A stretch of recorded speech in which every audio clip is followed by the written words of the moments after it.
అందరికీ నమస్కారం. అమ్మ మాట అమ్మాయి బాట ఛానల్కి స్వాగతం. గంధర్వ చక్రవర్తి కూతురు 4వ భాగం చెప్పుకుందామా? చివరి వరకు వినండి, స్కిప్ చేయకండి. మీకు నచ్చితేనే సబ్స్క్రైబ్ చేసుకుని లైక్ చేయండి, షేర్ చేయండి, సపోర్ట్ చేయండి. మొదలు పెట్టుకుందామా? అక్క వద్దన్న పని చేసినందుకు చివాట్లు తగులుతాయని హసన్ అనుకున్నాడు. అయితే అతని అక్క అతన్ని పల్లెత్తు మాట కూడా అనకపోగా అతని స్థితికి జాలిపడి, నువ్వు అధైర్యపడకు, నీవు ప్రేమించిన కన్య నీకు దక్కేటట్లు నా సాయశక్తులా ప్రయత్నిస్తాను. అయితే నీ రహస్యం నా మిగిలిన అక్కలకు ఏమాత్రమూ తెలియనివ్వకు. తెరవరాని తలుపు మాట వస్తే అది ఎక్కడ ఉన్నది కూడా నీకు తెలియదని చెప్పు. ఎందుకిలా కృశించిపోయావని అక్కలు ప్రశ్నిస్తే, మీకోసం బెంగపడి ఇలా అయ్యాను అని జవాబు చెప్పు అని సలహా ఇచ్చింది.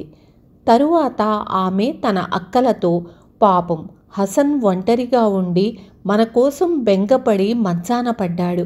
అతనికి తన తల్లి ఊరు జ్ఞాపకం వచ్చి భరించరాని వేదన కలిగిందట అన్నది.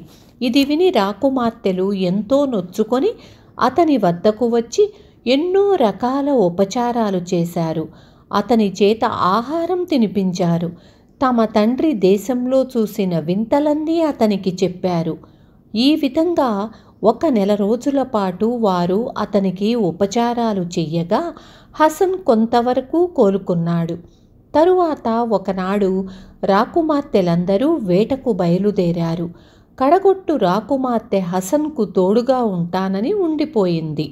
మిగిలిన వాళ్ళు వెళ్ళగానే ఆమె హసన్ను సరస్సు సమీపంలో ఉన్న ఉద్యానవనంలోకి తీసుకుపోయి, చూడు హసన్, ఈ సరస్సు పక్కన అనేక స్నానఘట్టాలున్నాయి. నీకు కనిపించిన కన్యలు ఎక్కడ స్నానం చేశారు అని అడిగింది. హసన్ ఆమెకు సింహాసనం ఉన్న చోటు చూపించాడు. ఆమె వెలవెలబోతూ, ఆరి భగవంతుడా, నువ్వు చూసిన కన్యలు గంధర్వ చక్రవర్తి కూతుళ్ళు, ఆమె చెలికత్తెలు. ఆ చక్రవర్తి కింద మా నాన్న ఒక చిన్న సామంతు మాత్రమే. నీవు ప్రేమించినది చక్రవర్తి ఆఖరి కుమార్తె అయి ఉంటుంది. గంధర్వ చక్రవర్తి ఉండే లోకానికి మానవులే కాదు, ఇతర గంధర్వులు కూడా వెళ్ళలేరు. నీవు చూసిన గంధర్వ చక్రవర్తి కూతురు ప్రతి అమావాస్యకు తన చెలికత్తెలతో సహా ఇక్కడికి ఎగిరివచ్చి జలకాలాడి పక్షి తొడుగుల సహాయంతో తమ లోకానికి తిరిగిపోతుంది. ఆ తొడుగును చేజిక్కించుకుంటే తప్ప ఆమె నీకు దొరికే మార్గం లేదు. అందుచేత ఆమె ఇంకొకసారి వచ్చేదాకా ఇక్కడ పొంచి ఉండు. ఆమె సరస్సులో జలకాలాడే సమయంలో ఆమె తొడుగును దొంగిలించు. ఆమె దానిని ఇవ్వమని ఎంత దీనంగా బతిమాలినా నువ్వు చెలించకు.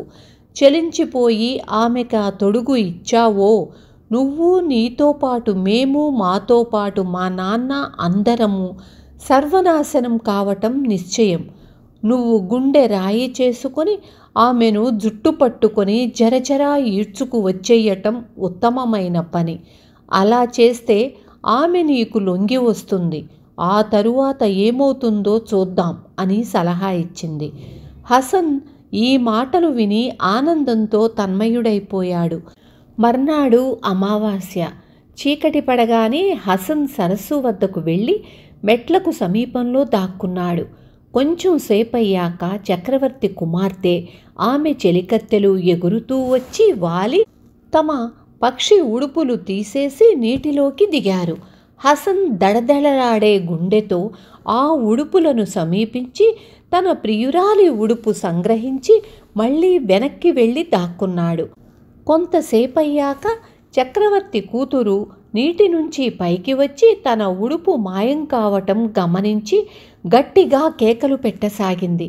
ఆమె చెలికత్తెలు ఈ కేకలు విని నీటి నుంచి పైకి వచ్చి జరిగిన సంగతి తెలుసుకున్నారు. తెలుసుకున్న వాళ్ళు తమ యజమానురాలిని ఆపదలో ఆదుకోవటానికి బదులు బెదిరిపోయిన వాళ్లల్లా ఎవరి ఉడుపులు వారు ఆదరాబాదరా తొడుక్కుని రివ్వున ఆకాశంలోకి ఎగిరిపోయారు. చక్రవర్తి కూతుర్ని హసన్ సమీపించాడు. కానీ అతన్ని చూడగానే ఆమె సరస్సు గట్టున పడి పరిగెత్తసాగింది. అతను ఆమెను వెంబడించాడు. చివరికతను ఆమెను అందుకొని ఆమె జుట్టు తన చేతిలోకి మెలివేసి పట్టుకుని తన వెంట నడిపించాడు. ఆమె కళ్ళు మూసుకొని ఏమాత్రమూ పెనుగులాడక అతను నడవమన్నట్లు నడిచింది. హసన్ ఆమె కన్నీటిని కానీ ఆక్రంతాన్ని కానీ పాటించకుండా గుండె రాయి చేసుకొని ఆమెను తన గదికి తెచ్చి తలుపులు బేగం వేసి ఈ సమాచారం తన అక్కతో చెప్పాడు. చక్రవర్తి కూతురు తన గదికి చేరినట్లు హసన్ చెప్పగానే అతని అక్క ఆమె వద్దకు వెళ్ళి ఆమె పాదాలపైన పడి, మహారాణి, తమ రాక వల్ల మా మందిరం పావనమయ్యింది అన్నది. విచార సాగరంలో ఉన్న చక్రవర్తి కుమార్తె తల ఎత్తి ఆమెను చూసి, నీవేనా? మానవమాత్రుడెవడో నీ ప్రభువు కుమార్తెను ఇలా అవమానించటానికి అవకాశం ఇస్తావా? అసలు ఒక మనిషిని నీ ఇంట ఎలా చేరనిచ్చావు? ఏమి నీ ధైర్యం? నీ సహకారం లేకుండానే అతను నా సరస్సు వద్ద పొంచి ఉండి నన్ను పట్టగలుగునా అన్నది. హసన్ అక్క, దేవి, ఈ యువకుడైనా సామాన్యుడు కాడు. అతనికి ఈడొచ్చే మానవ మాతృడు లేడు. అతని శీలం అత్యద్భుతమైనది. అతని మనస్సులో దురుద్దేశం మచ్చుకైనా లేదు. విధి ప్రేరితుడై అతను నిన్ను గాఢంగా ప్రేమించటం జరిగింది. దైవ నిర్ణయాన్ని ఎవరు మార్చగలరు? ప్రేమికులు క్షంతవ్యులు. అతను నిన్ను మొదటిసారి చూసినాక ప్రేమోపహతుడై ప్రాణాలు వదిలే దశకు వచ్చాడంటే నమ్ము.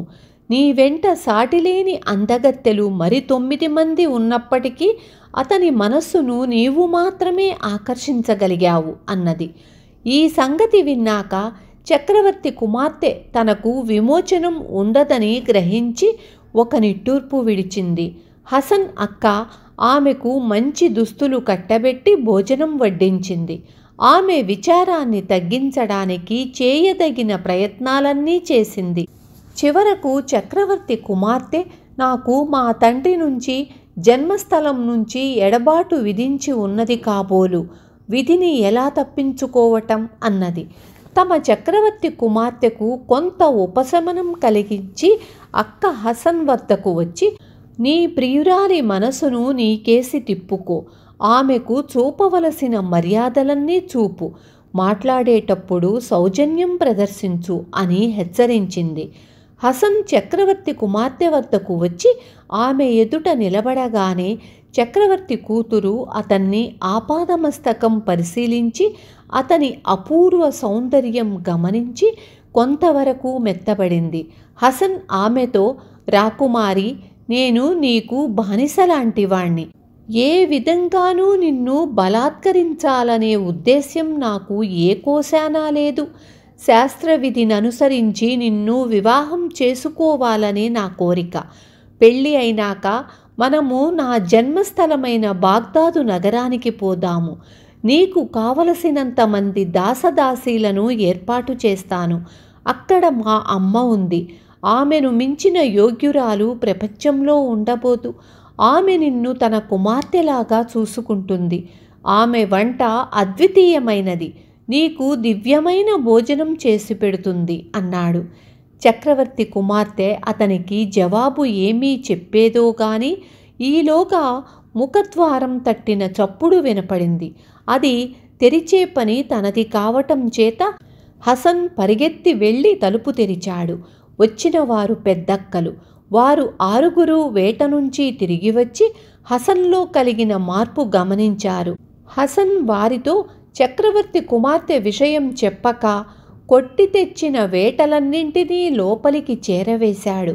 పెద్ద అక్క అతన్ని చూసి, ఏం హసన్, ఇవాళ చాలా ఉత్సాహంగా ఉన్నావు అని అడిగింది. హసన్ సిగ్గుపడి అప్పుడే వచ్చిన చిన్నక్క కేసి నువ్వు చెప్పు అన్నట్లు చూశాడు. మరేమీ లేదు. మన హసన్ ఇవాళ ఒక పిట్టను పట్టుకున్నాడు. దాన్ని మచ్చిక చేసి పెట్టాలి అన్నది చిన్నక్క. ఈ భాగ్యానికే సిగ్గుపడిపోతాడేం అన్నది పెద్దక్క. అతనికి ఆ పిట్ట మీద ఎంత ప్రేమో చెప్పతరం కాదు అంటూ ఆమె తన అక్కలకు జరిగిందంతా చెప్పేసింది. వారందరూ వెంటనే చక్రవర్తి కూతురున్న చోటుకు వెళ్ళి ఆమెకు జోహార్లు చేసి హసన్ను పెళ్లాడమని ఆమెను ప్రోత్సహించారు. వారే హసన్ చేతిలో ఆమె చెయ్యి పెట్టి పాణిగ్రహణం కూడా చేశారు. విన్నారు కదా. రేపు మళ్ళీ తరువాయి భాగంతో మీ ముందుకొస్తాను. మీకు కూడా నచ్చి ఉంటుందని అనుకుంటున్నాను. గంధర్వ చక్రవర్తి కూతురు కథ.